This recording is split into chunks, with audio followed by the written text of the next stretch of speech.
Hey everybody, it's Mindy, and thank you for joining me today. It is Christmas Eve, and it's early Christmas Eve morning, fairly early anyhow, and this is going to be what I call my little hodgepodge, Mod Podge, eclectic mix of things for my premiere. I'm glad that you are joining along, and if you're like me, I don't really have anything to do here on Christmas Eve. We've done Christmas celebrations before on Christmas Eve, but this year it's probably just Dale and I hanging out, maybe watching some TV or something with the dogs, and maybe I'll watch some videos. I don't know, we'll see. Anyhow, as I was sitting and thinking about all of the things that I could talk about and things I wanted to do for my premiere, I was like, there were so many little things. Nothing big, but I just thought, well, let me just throw a whole mix of things together, and it's going to be quite an eclectic mix of things. You will see this Christmas card as I have things to talk about that, don't have video to go with them. We'll work on the Christmas card. But please don't think we're going to just look at the Christmas card for the whole thing. That's not the case. But as I was doing some decorating and working on my Christmas tree and stuff like that, that was a thought that came into my head, is all of the different versions or styles of Christmas tree that I have seen over my lifetime. Because, Christmas trees are kind of like clothing, There's trends, and different trends come and go. And I've seen quite a few. That led me to think a little deeper into, well, where did the Christmas tree even come from? Where did it start? How did it originate? Because I honestly didn't know. So I did a little bit of research, and I'm going to share a little bit of the history of the Christmas tree. And then I have a fun little Christmas tree photo montage to share with you. Yeah, that's kind of fun. So that will come after the history. So yeah, you don't want to miss that. Stay tuned for that. Okay. I think I need some more wax before we continue here. It's not very sticky. Where'd the wax go? I lost my wax. Oh, it was right here. Here it is. It's on the counter behind me. Okay, so let's just start with what I found when I researched the history of the Christmas tree. All right, so many, many years ago, a long, long time ago, pagans would decorate their homes for winter solstice. They would bring in pine boughs and things like that to just kind of represent that even though it was winter, that life was still there, and things would regrow and they would come back when winter was over. So that was just basically some pine boughs and branches they would bring in to decorate their homes. The first fir trees were used for Christmas trees about 1,000 years ago. 1,000 years ago in Europe was when the first actual Christmas trees were probably originated. And they were usually hung upside down from their ceiling or their chandelier. Interesting, huh? If you could not afford a tree, you could get other types of plants to bring in. The plants were usually kept in a pot, so it would be a potted tree or a potted plant that would come into your home. Maybe sometimes it was just a pyramid of wood even. They would decorate them with apples or candy. Sometimes they would carry them around the house. So there's some different theories as to how the Christmas tree actually started, the actual tree that we know today. And I'm going to tell you like the most popular theory I saw. It came up most often. So that's the one I'm going to share. But just realize there are some other theories out there because, thousands of years ago, we're not always certain. There's just different thoughts on the subject, I guess.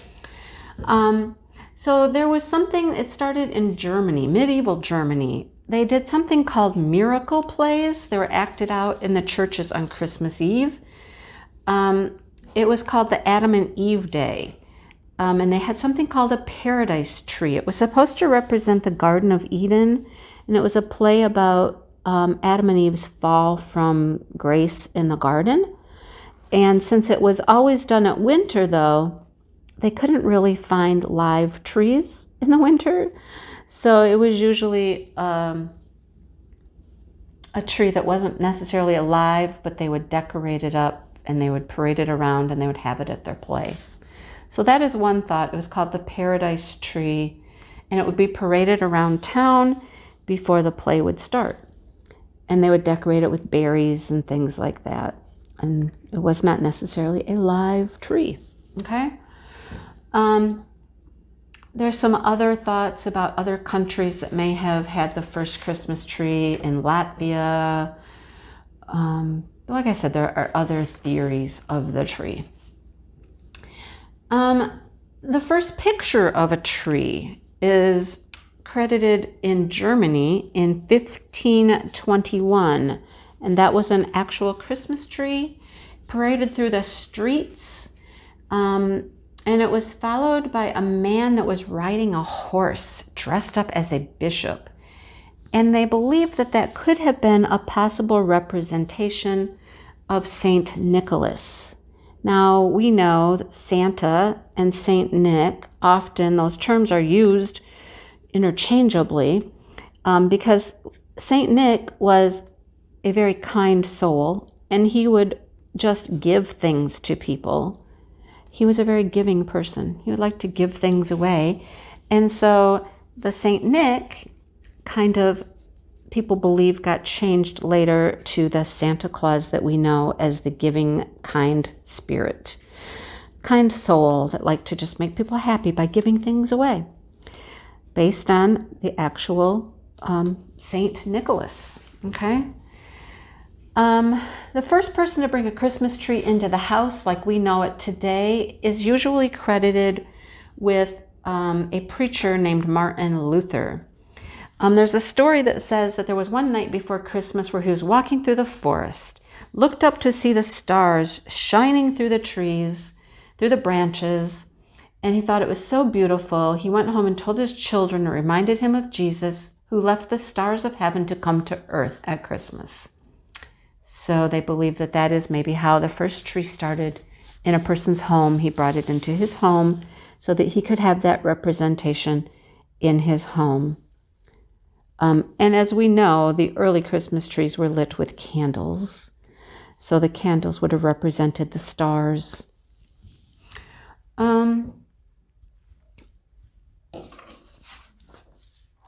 That's another version, there's another version, like I said, they're not quite certain, but there's other versions.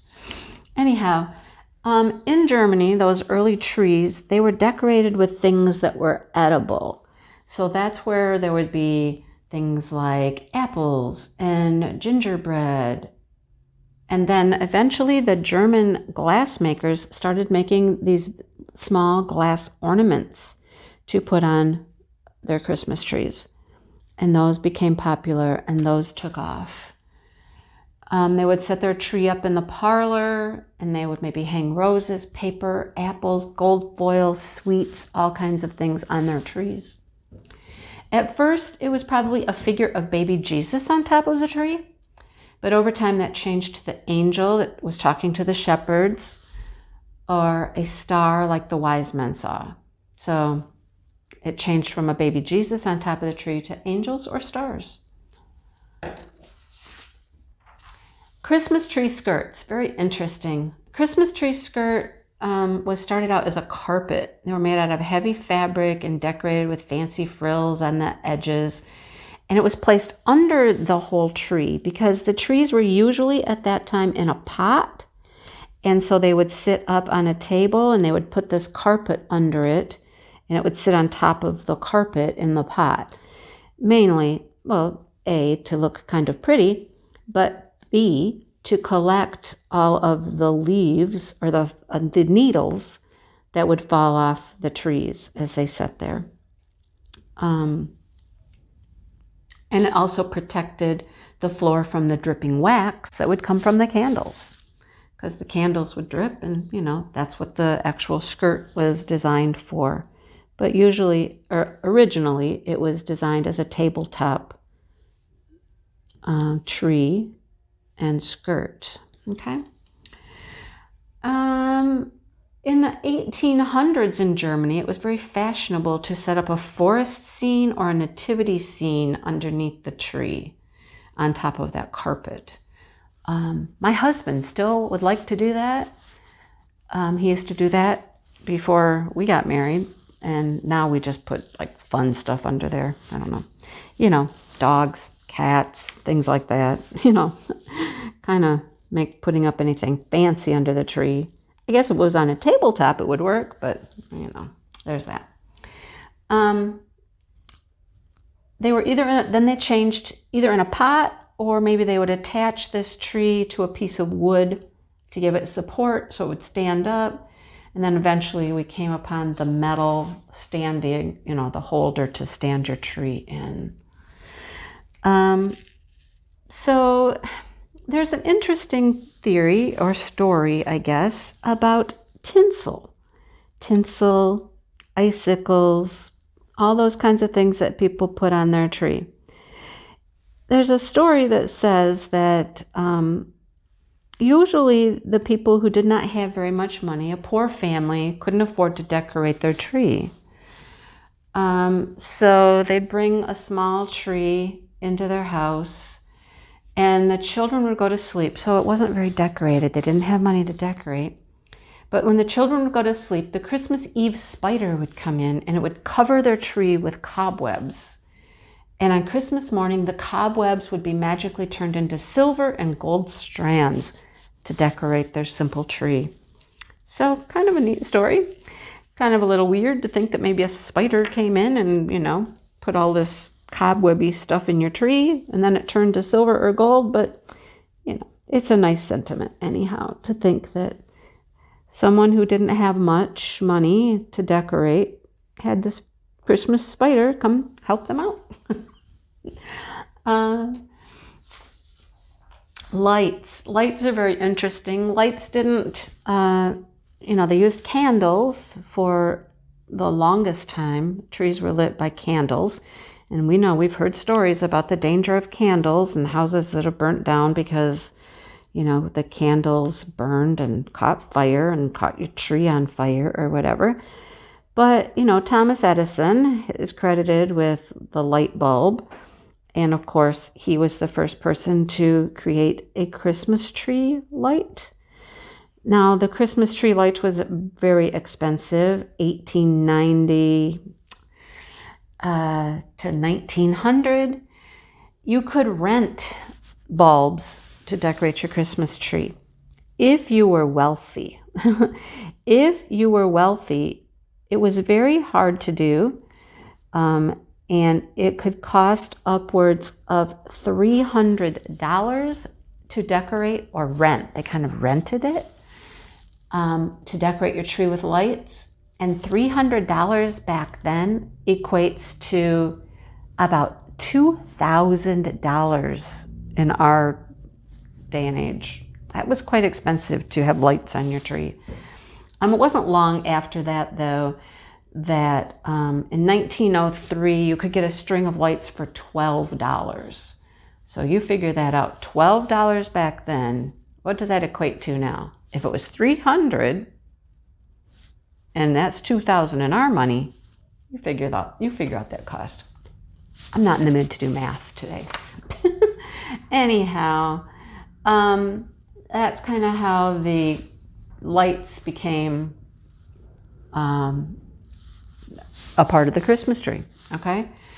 The Christmas tree started getting popular in the early 20th century, and they were popular at parties. People would really want a tree at their party to decorate when they had their friends come over and things like that. And there was really quite the fashion for a white Christmas tree or some other colored trees. So we think that maybe those are a fairly new invention, but they're not. They're quite old. They've been around for quite a while, the colored tree. Artificial trees also became popular. They were made out of many things like feathers, paper mache, metal, glass. So that's how the artificial tree kind of came to be. And now, you know, you have your choice. Do you want an artificial tree or would you like a real tree? Yeah, many choices out there now. What else do I have? Do I have anything else about the Christmas tree? No, except Christmas trees then spread. Their popularity spread to many different countries. Lots of countries will have Christmas trees. They may not call them that. They have different names for them in different countries. But it has become kind of synonymous with Christmas. And, you know, there was a lot of question, is it a Christian symbol? Is it a non-Christian symbol? You know, I think it is both. Maybe it did start out as a pagan tradition of, you know, just life will return after the winter and everything looks dead, you know, and then people took it to, you know, another level that does involve the Christian aspect of it. So you choose what you believe. And I just thought it was an interesting little story about the Christmas tree and how it came to be, what its history is. Like I said, in my lifetime, I have seen a variety of Christmas trees. And what I'm going to do, just to make it easier for editing purposes, because I'm already doing a lot of editing for this video, I'm going to talk about a few of the Christmas trees that I remember, and then I will just put a picture montage to follow instead of, you know, talking about them and then a picture, you know what I mean? Just to ease the editing process. So when I was a child, I used to have a babysitter. She lived right next to us. And that was back in the 60s, you know, because I was born in 1960. And Bernie, she was our neighbor, sweet, sweet lady, very grandmotherly, you know, and she would watch me. Taught me a lot of things. We did a lot of things together, baking and things like that. And I remember sitting up on her kitchen counter and I was able to do the hand crank on the grinder as we made like the sandwich spread, like with a ring bologna and pickles and stuff like that. I had a blast just turning the crank on the grinder. But anyhow, back to Christmas. They always had one of the silver metal trees, a tinsel tree, I guess I'd call it. And of course, they had the light underneath it that would rotate to different colors. So the tree would light up as red or yellow or blue. Yeah. So that was one of my earliest memories of a Christmas tree. I recently had a friend asking if anybody had seen one around anywhere or knew where to get one. And another friend of mine was like, no, but if I did, it would be set up in my living room right now. She's very retro. She's funny. So that's one of my earliest memories of a Christmas tree. Because, you know, Christmas trees have styles. There's trends in Christmas trees, just like, you know, clothing has trends. So does the Christmas tree. The Christmas tree that we always had at our house, oh my goodness, it was, my mom, it was always a real tree, and we would go buy the fattest tree that we could find, and then my mom would pick it out, and she would be like, okay, now I need the tree flocked. Yes, and not just lightly flocked. That's the fake snow, you know, they'll spray all over it. No, not lightly flocked, heavily flocked tree. So, yeah. And that stuff, I don't know. I'll never forget it. It smells. It has a smell, you guys, that fake snow does. I mean, you think about it. I just subbed the other day, and one of the little girls, we were talking about being ready for Christmas and trees and things like that. And she was like, yeah, we have our tree, but we're going to go get some snow and put snow on it. And my thoughts were just like, oh man, a couple cans of snow, that would not have done anything for what my mom wanted. She wanted that thing just covered in snow, and it would have a smell. It really would, you guys. It smelled different. But yeah, so every tree was flocked to the max, big fat tree. And then, we had like the not homemade, just more children-friendly decorations, a mishmash of this and that. That's what I call my tree. My tree is like a kid-friendly, family kind of tree. There's no theme to it. It's just decorations and ornaments that I have found along the way. Here and there, people have given to me. They all have, some meaning to them. That's the kind of tree that we had always.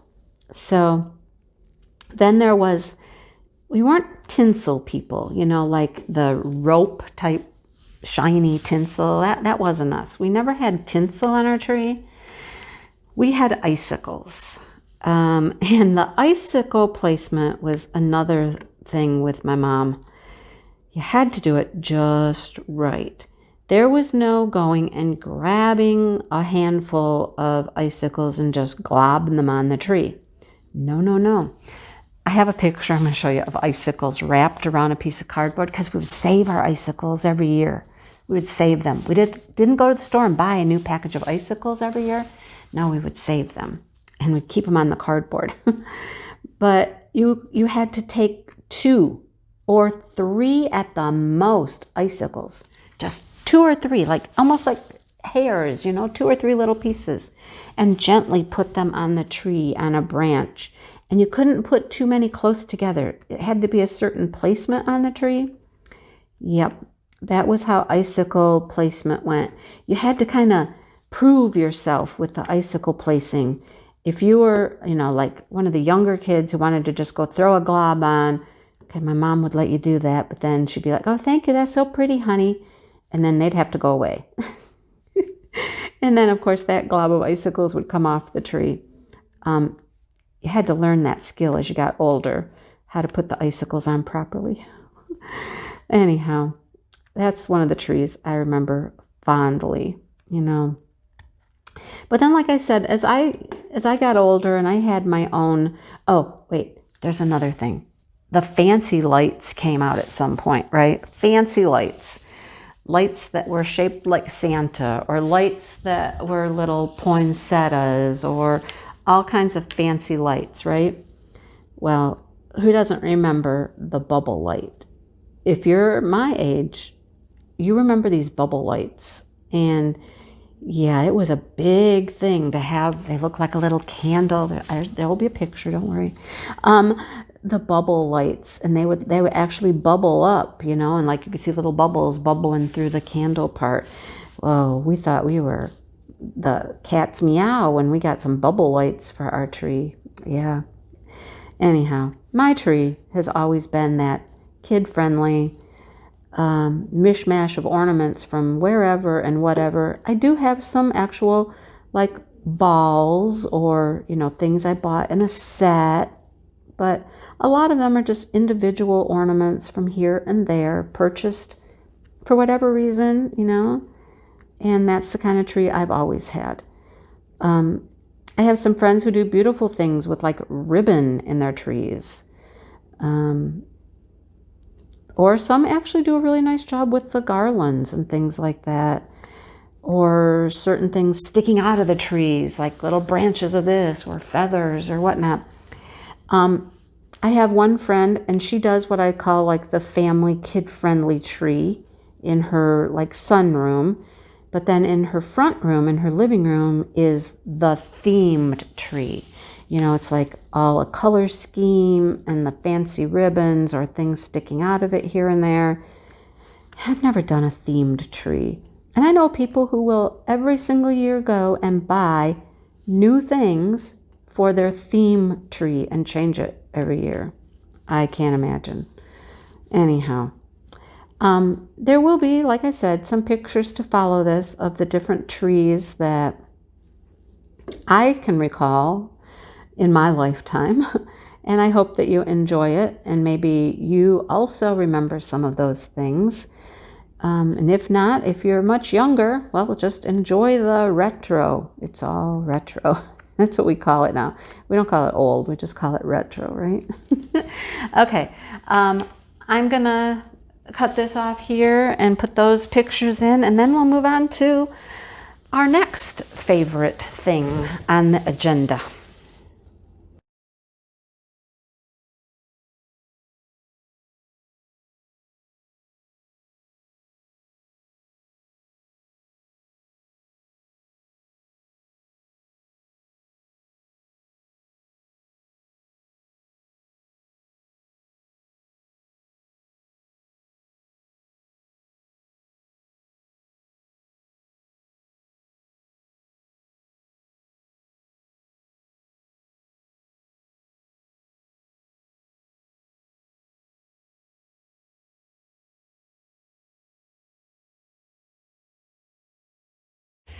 Let me take you on a little trip. It's a beautiful day. It's about 46 degrees. Tomorrow's going to be 50. And then it could snow. So it's a beautiful day out here. Sun shining bright. Ducks were just up here and I chased them out to the pond. They're in the pond. But we're on a mission today. Yeah, we're on a mission. Since it's nice, we got things to do. All right, so come with me. Come with me, and I'll show you what we're going to do. All right.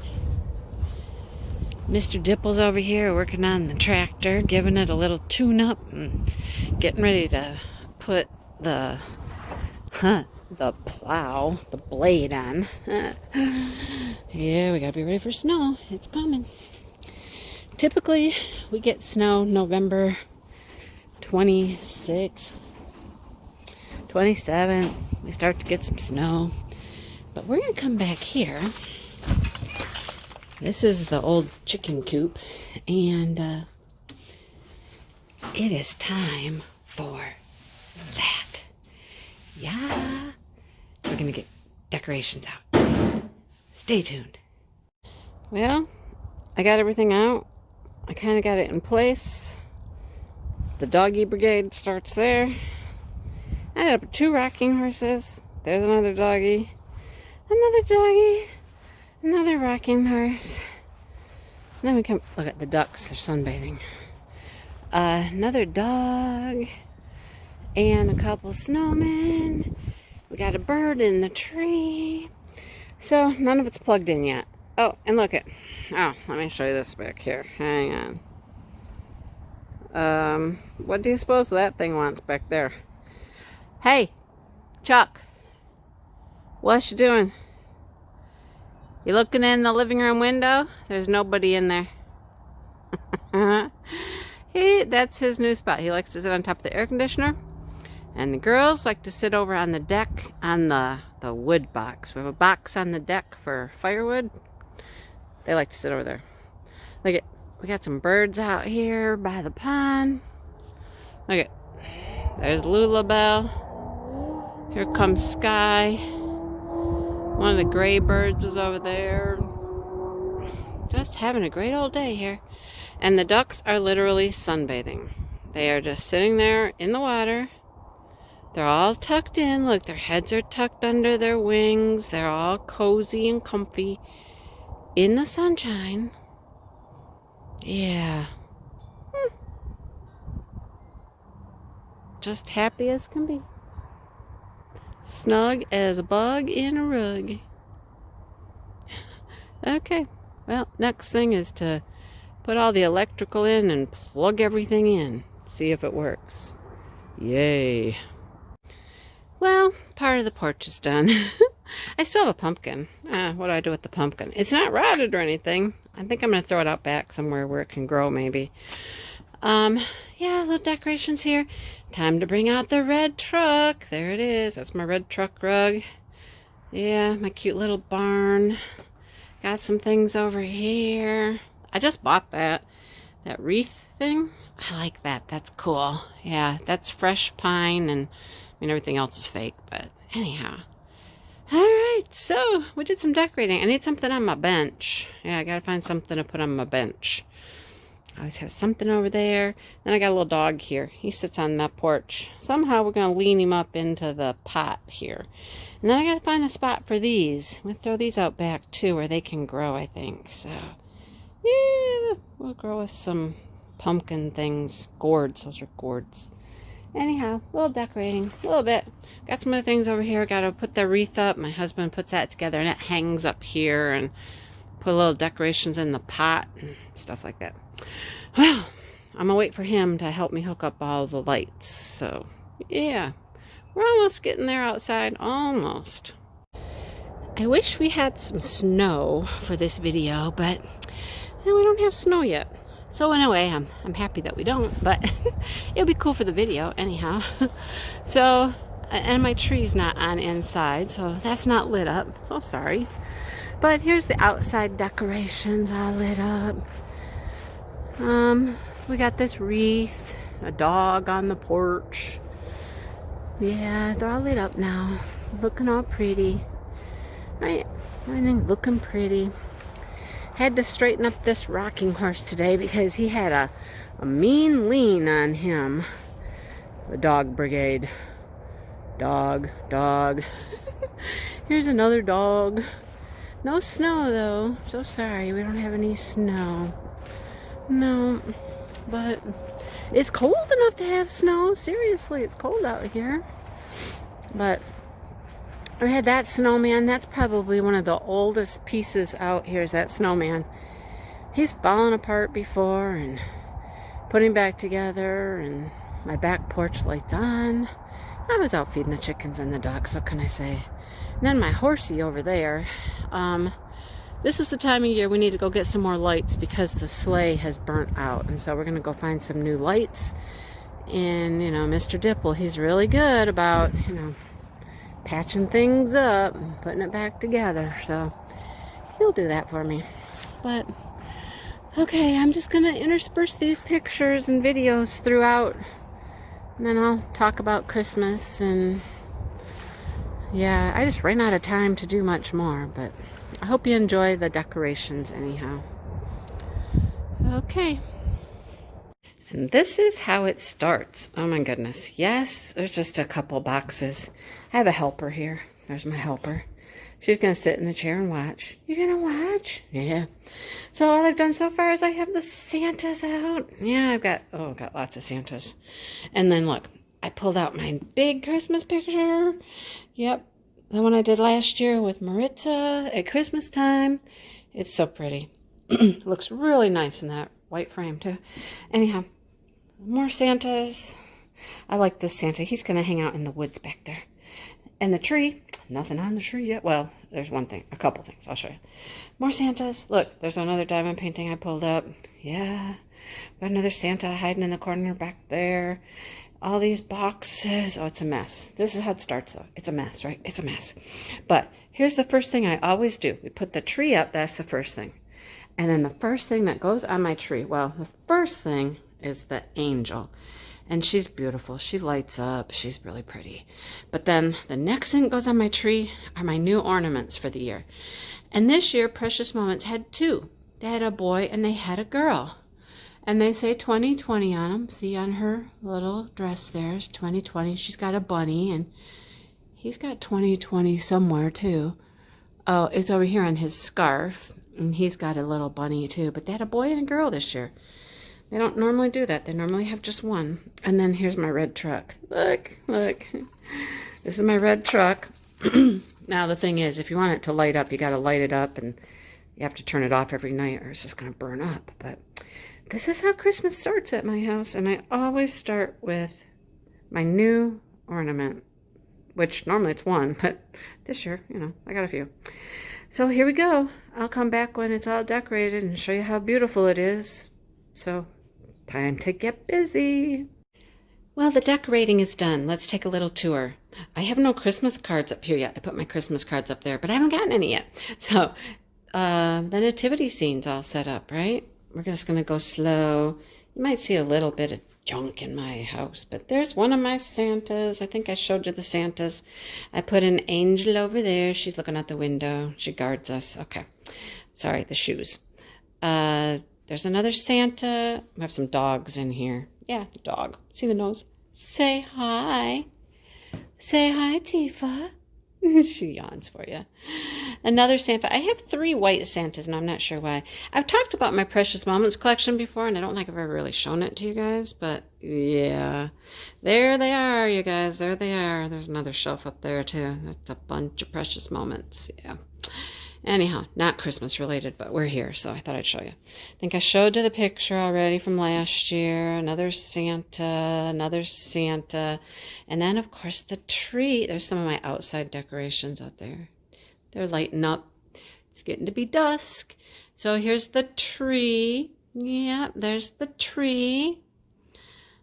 And there's my beautiful angel up at the top, and she just sparkles and changes colors, and I've had her for many years. I'll cry if she ever stops working.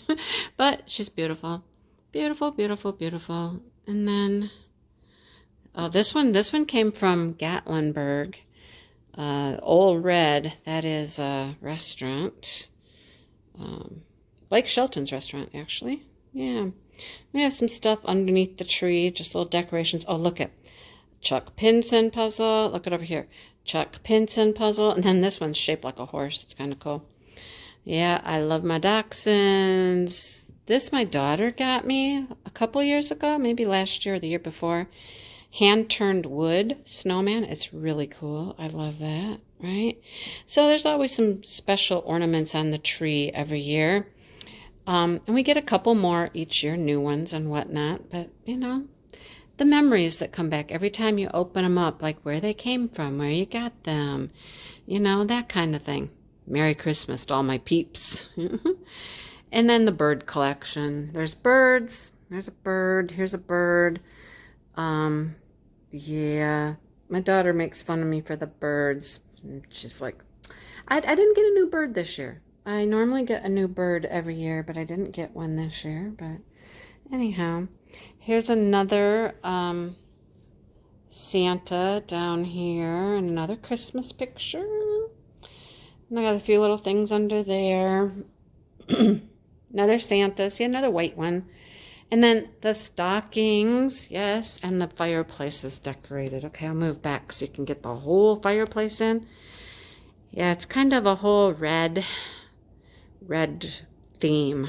The cardinals, red trucks, all that stuff. My little red bird over there. The D is always up there, but, you know, that's for us. Yeah, and then we got another little Santa over here and another angel, and she hangs out there. So then we have a sleeping pooch over here. That's Toffee. See our happy holidays. Hi, Toffee. Are you ready for Christmas? You're not ready for Christmas yet. I have to get out your decorations. They have some little collars, things they put on their collars. But that's it, you guys. That is the decorating. It's done. We're ready. Now it's just time to wrap some presents, and got the TV on, sorry. It's not really doing anything, but there's the tree in all of its beauty. See, we could get a much taller tree because, I mean, the ceiling goes up and up and up. I actually like just a wider one, you know what I mean? Just a fatter, wider tree. That would be kind of cool, but all right, there you have it. That's our Christmas decorations I thought I would share with you. I'll show you the outside lit up later when it gets a little darker. So here is another little decoration at my house. I always have something on the counter in this little basket for every holiday. And here's the Christmas one. Pier 1. Those are Pier 1. Yay. But what I really wanted to focus on here and show you up close are my little ceramic pieces. I'm going to bring her up close so you can see her up close. Mrs. Claus. If you look really close, she's kind of got, you know, some cracks maybe in the paint. She's not focusing very well. Hang on. I got to see if I can do this. I'm holding the tripod, holding the piece. Let's see if I can get it to focus better. All right, let's see. How's that? Okay, so you see she's, you know, she's seen some days. She's a little worn. But here's the thing I wanted to show you. See the bottom? E. Lamb. That's my grandma. Guys, that's my grandma. She made those. I've had them for years. It's one of the things that I got from my grandma, Mr. and Mrs. Claus. She was into ceramics big for a while, and that's when she made those. She also made the salt and pepper shaker up here. There's two of them. There's another one over there. The little candles.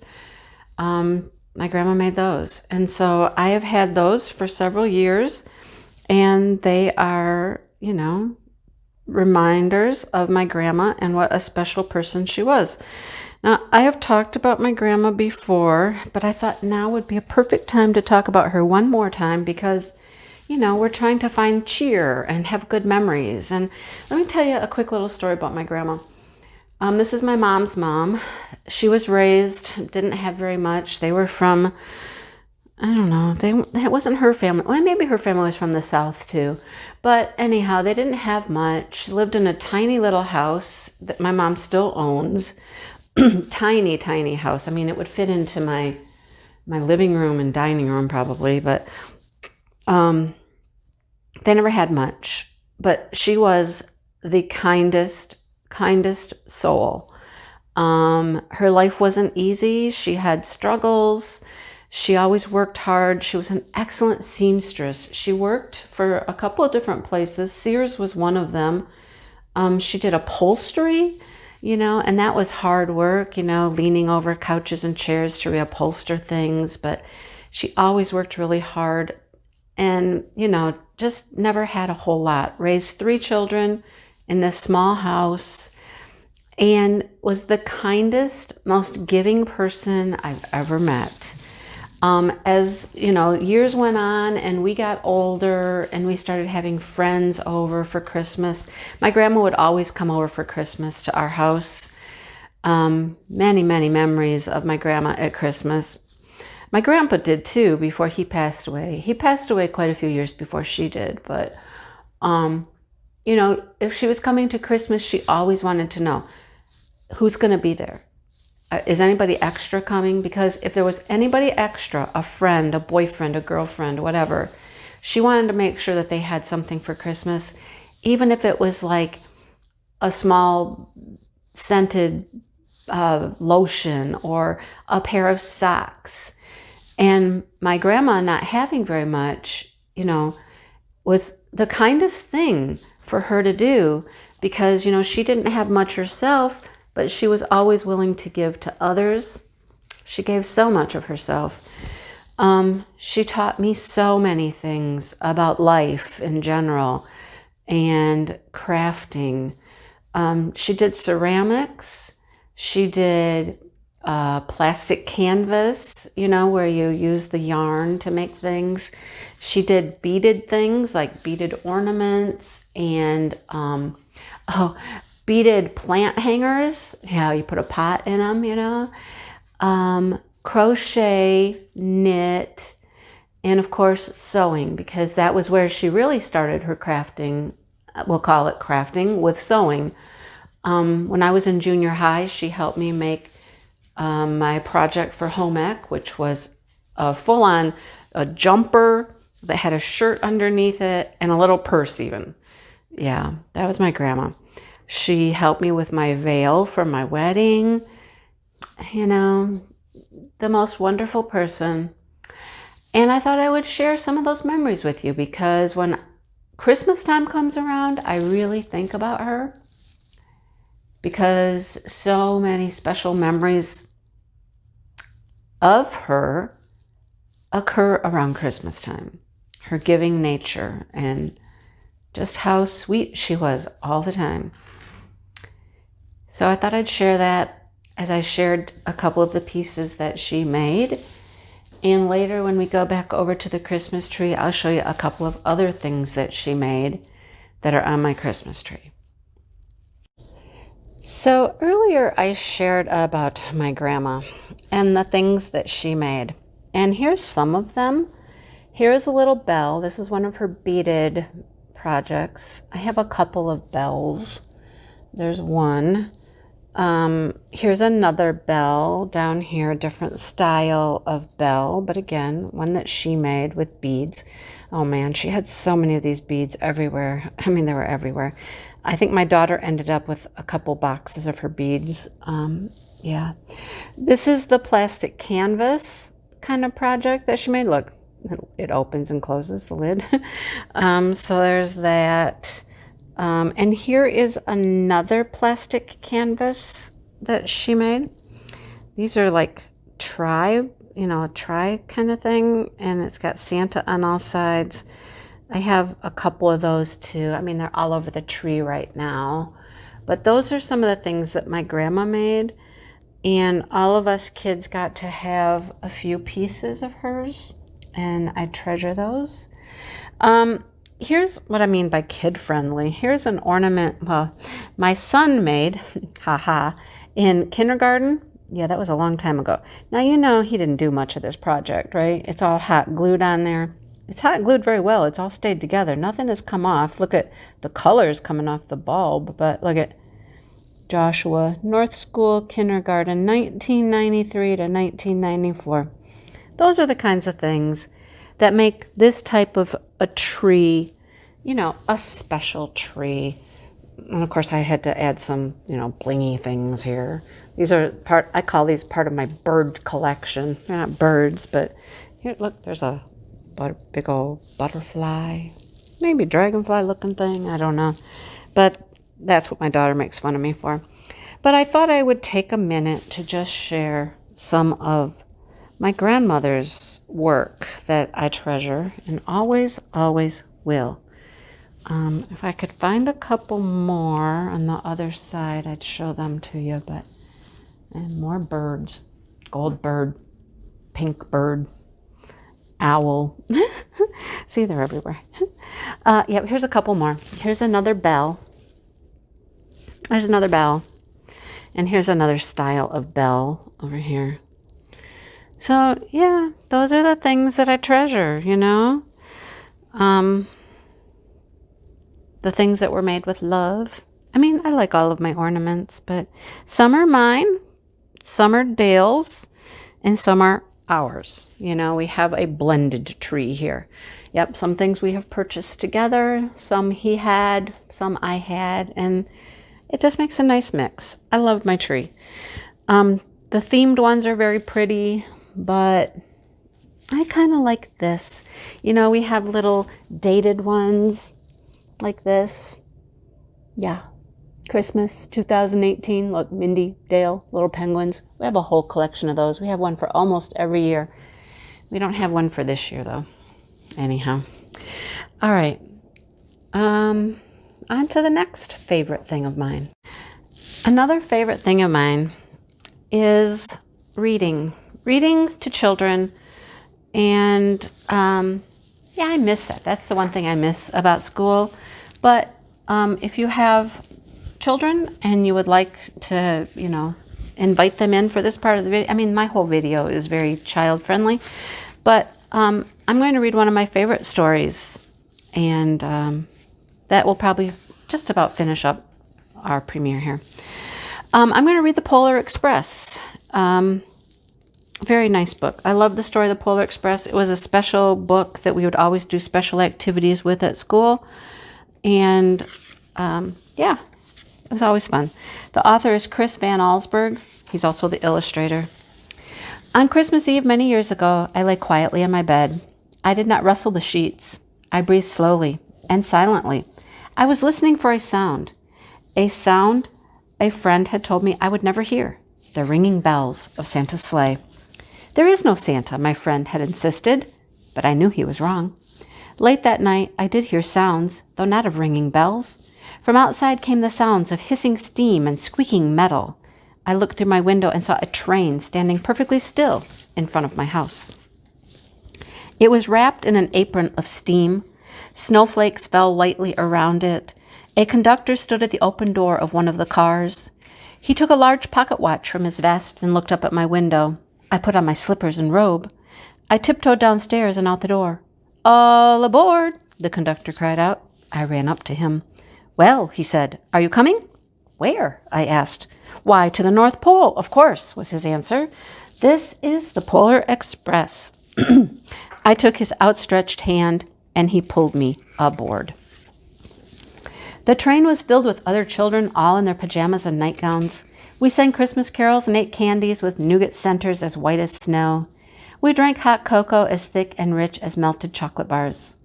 Outside, the lights of towns and villages flickered in the distance as the Polar Express raced northward. Soon there were no more lights to be seen. We traveled through the cold, dark forest where lean wolves roamed and white-tailed rabbits hid from our train as it thundered through the quiet wilderness. We climbed mountains so high it seemed as if we would scrape the moon, but the Polar Express never slowed down. Faster and faster we ran along, rolling over peaks and through valleys like a car on a roller coaster. The mountains turned into hills, the hills to snow-covered plains. We crossed a barren desert of ice, the great polar ice cap. Lights appeared in the distance. They looked like the lights of a strange ocean liner sailing on a frozen sea. There, said the conductor, is the North Pole. The North Pole. It was a huge city standing alone at the top of the world, filled with factories where every Christmas toy was made. At first we saw no elves. They were gathering at the center of the city, the conductor told us. That is where Santa will give the first gift of Christmas. Well, who receives the first gift? We all asked. The conductor answered, he will choose one of you. Look, shouted one of the children, the elves. Outside we saw hundreds of elves. As our train drew closer to the center of the North Pole, we slowed to a crawl. So crowded were the streets with Santa's helpers. When the Polar Express could go no farther, we stopped, and the conductor led us outside. We pressed through the crowd to the edge of a large open circle. In front of us stood Santa's sleigh. The reindeer were excited. They pranced and paced, ringing the silver bells that hung from their harnesses. It was a magical sound, like nothing I had ever heard. Across the circle, the elves moved apart and Santa Claus appeared. The elves cheered wildly. He marched over to us and, pointing to me, said, let's have this fellow here. He jumped into his sleigh. The conductor handed me up. I sat on Santa's knee and he asked, now what would you like for Christmas? I knew that I could have any gift I could imagine, but the thing I wanted most for Christmas was not inside Santa's giant bag. What I wanted more than anything was one silver bell from Santa's sleigh. When I asked, Santa smiled. Then he gave me a hug and told an elf to cut a bell from a reindeer's harness. The elf tossed it up to Santa. He stood high, holding the bell high above him, and called out, the first gift of Christmas. A clock struck midnight as the elves roared their approval. Santa handed the bell to me and I put it in my bathrobe pocket. The conductor helped me down from the sleigh. Santa shouted out the reindeers' names and cracked his whip. His team charged forward and climbed into the air. Santa circled once above us, then disappeared in the cold, dark polar sky. As soon as we were back inside the Polar Express, the other children asked to see the bell. I reached into my pocket, but the only thing I felt was a hole. I had lost the silver bell from Santa Claus's sleigh. Let's hurry outside and look for it, one of the children said. But the train gave a sudden lurch and started moving. We were on our way home.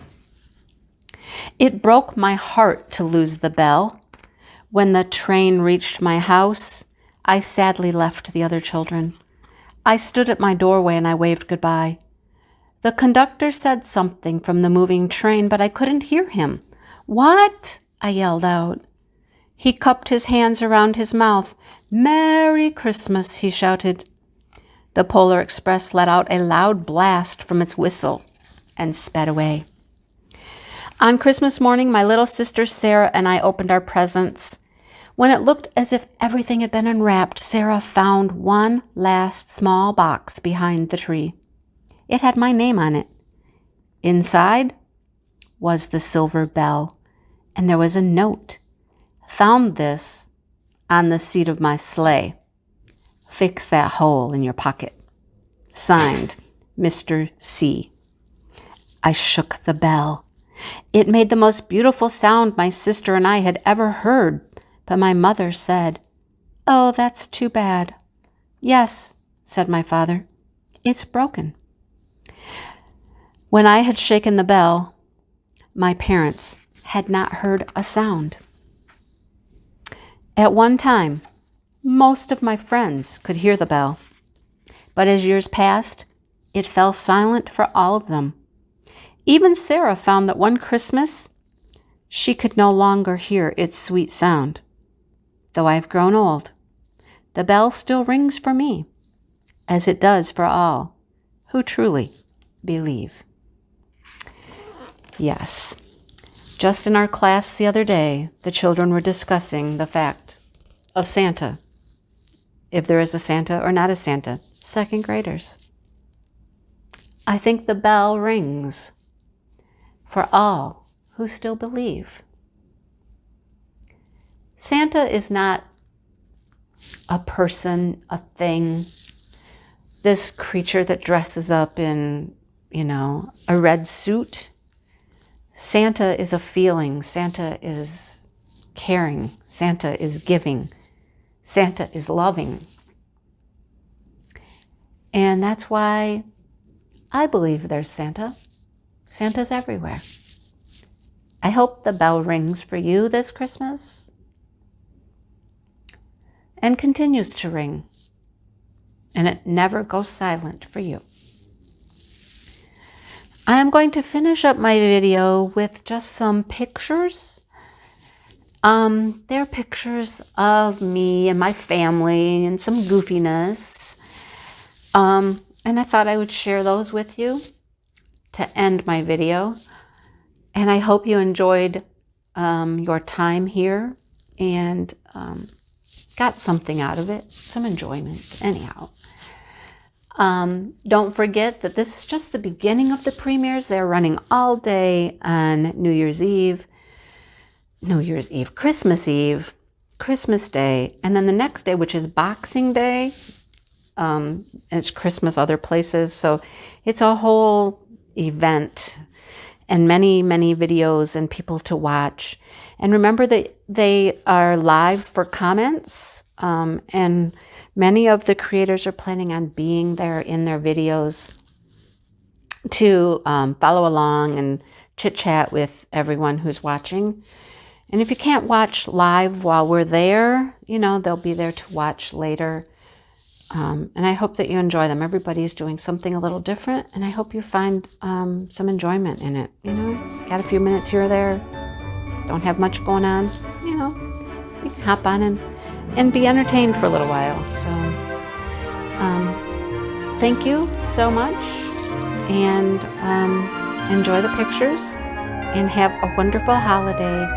And I hope you find much joy in whatever you do for these holidays this year of 2020. All right. Thank you very much, and I will talk to you later.